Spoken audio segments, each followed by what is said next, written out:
రైతు సోదరులకు నమస్కారం అండి.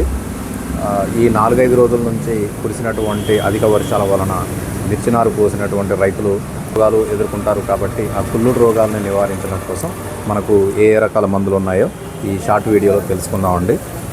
ఇది వచ్చేసి 2-in-1 అండి. మందు పేరు దీంట్లో కార్బెండిజమ్ మ్యాంకోజెబ్ అని ఉంటుంది మందు. ఈ మందు మనం నారుమడికి ఒక 5 లీటర్ల ట్యాంకులో 20 గ్రాములు కలిపి పిచికారీ చేసుకున్నట్లయితే అద్భుతంగా పనిచేస్తుంది. అంటే కుళ్ళుడు రోగం చాలా తక్కువ ఉన్నట్లయితే ఈ మందు మంచిగా పనిచేస్తుందండి. ఒకవేళ కుళ్ళుడు రోగం కనుక ఎక్కువ ఉందనుకోండి, ఇది కాపర్ ఆక్సీ క్లోరైడ్ ఒక 5 లీటర్ల నీళ్ళకి 50 గ్రాముల మందును కనుక మనం పిచికారీ చేసినట్లయితే అంటే నారు తడవాలి, తర్వాత నారు బెడ్ కూడా తడవాలి.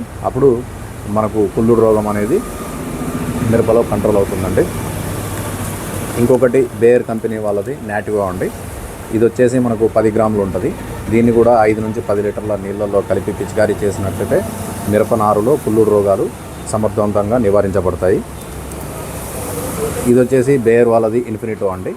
ఈ మందు వచ్చేసి మనం ఒక ట్యాంక్కి అంటే 5 నుంచి 10 లీటర్ల నీళ్ళకి 25 ml కనుక వాడి పిచికారీ చేసినట్లయితే కుళ్ళుడు రోగాలు సమర్థవంతంగా కంట్రోల్ అవుతాయండి. ఇది BASF వాళ్ళది జిలోరా.